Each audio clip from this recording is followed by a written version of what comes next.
Primitive de fonction avec condition. Déterminer la primitive de la fonction petit f sur l'intervalle i qui prend la valeur y0 en x0.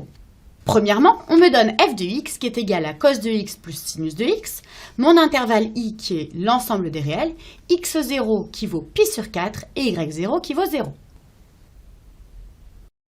Alors d'habitude, on me demande de trouver l'ensemble des primitives, il y en a plein, de petit f, donc on me demande de trouver l'ensemble des grands f de x. Alors que là, on me demande la primitive particulière.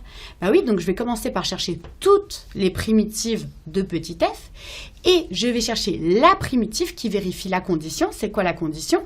C'est que grand f de x prenne la valeur y de 0 en x0.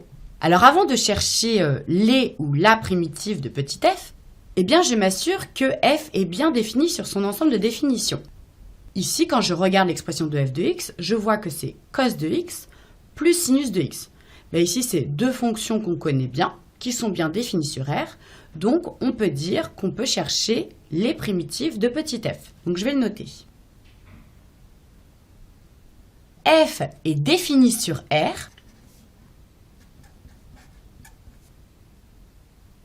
Donc, on peut chercher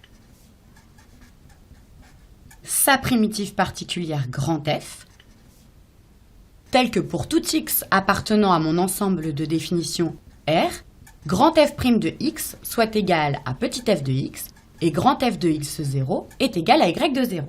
Alors ici, grand F de x0 est égal à y de 0, bah si je remplace par les valeurs, c'est-à-dire que grand F de pi sur 4 soit égal à 0. Alors maintenant, je vais chercher une primitive de petit f de x. Alors quand je regarde l'expression, je vois que j'ai cos de x plus sinus de x. Si je regarde une primitive de ça, c'est comme si je regarde une primitive d'abord de cos de x, plus une primitive de sinus de x. Alors peut-être que je pourrais avoir mon petit tableau de primitives. Alors, j'ai mon tableau de primitives de fonctions avec ici les intervalles de définition, les fonctions petit f de x et les primitives correspondantes grand f de x. Alors, je vois que le premier terme, c'est cos de x. Donc, je cherche dans f de x, cos de x. Ah ben voilà, il est là. Donc, une primitive de cos de x, c'est sinus x plus c. Parfait. Et plus sinus x, eh bien, plus sinus x, je le cherche et je vois que c'est ici. Donc, une primitive de sinus x, c'est moins cos de x plus c. J'ai plus qu'à le noter.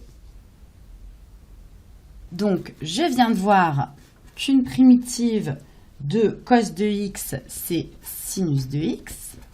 Et une primitive de la fonction sinus de x, c'est moins cos de x. Et j'oublie pas à chaque fois de mettre ma petite constante. Et ici, la constante, d'ailleurs, je trouverai sa valeur exacte grâce à ma condition. Alors, je vais le simplifier, donc ça me donne grand f de x qui est égal à sinus de x moins cos de x plus c. J'ai juste enlevé la parenthèse. Alors, soit sinus de x, cos de x, je le trouve comme je viens de faire dans mon petit tableau, ou alors je me rappelle que j'ai une petite astuce, c'est-à-dire que si je fais mon petit cercle trigonométrique, ici avec l'axe des cosinus, et ici l'axe des sinus, et bien si je note ici sinus x, cos de x, moins cos de x, moins sinus x, eh bien je sais que pour trouver une primitive, eh bien je vais aller dans le sens trigonométrique, c'est-à-dire le sens inverse des aiguilles d'une montre. Et donc je retrouve la même chose, c'est-à-dire que une primitive de cos de x, eh bien ici cos de x, je remonte d'un cran, c'est sinus x, c'est ce que j'ai trouvé. Et une primitive de sinus x, ici sinus x, je remonte d'un cran, hop, dans le bon sens, le sens trigonométrique, et je trouve moins cos de x. Donc ça, c'est une petite astuce qui permet de ne pas apprendre le tableau par cœur et de retrouver facilement. Et pour dériver, hop, c'est dans l'autre sens. Alors maintenant que j'ai trouvé la forme de grand f de x, je vais chercher c, sa constante, grâce à ma condition particulière. Alors ma condition particulière, je l'ai déjà vue, c'était grand f qui prend la valeur y de 0 en x0, c'est-à-dire que f de pi sur 4 est égal à 0. Ça équivaut à, donc f de pi sur 4, j'ai plus qu'à prendre ici l'expression de grand F de x et remplacer x par pi sur 4. Donc ça me donne sinus de pi sur 4 moins cosinus de pi sur 4 plus c qui est égal à 0. Là, il faudrait, ce qui serait pas mal, c'est d'avoir les valeurs de sinus et de cosinus dans mon petit tableau des valeurs trigonométriques. Alors, les valeurs de cosinus et de sinus. Dans la première ligne, j'ai les x, les valeurs des angles. Deuxième ligne, les sinus, donc de x, les sinus correspondants, et les cosinus correspondants. Alors moi, on me demande sinus de pi sur 4. Alors, pi sur 4, c'est là. Donc, sinus de pi sur 4, ça vaut racine de 2 sur 2. Et après, on me demande cosinus de pi sur 4. Donc, pi sur 4, c'est toujours là. Et cos de pi sur 4, ça vaut aussi racine de 2 sur 2. Donc là, je vais le noter. Racine de 2 sur 2, donc ça équivaut à racine de 2 sur 2, moins racine de 2 sur 2 plus c, qui est égal à 0. Eh bien, racine de 2 sur 2 moins racine de 2 sur 2, ça s'annule. Donc, ça équivaut à ma constante c, qui est égale à 0.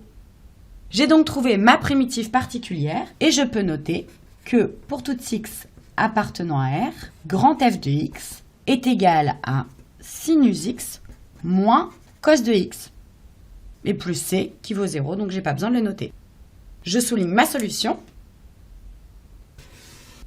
Et je vérifie.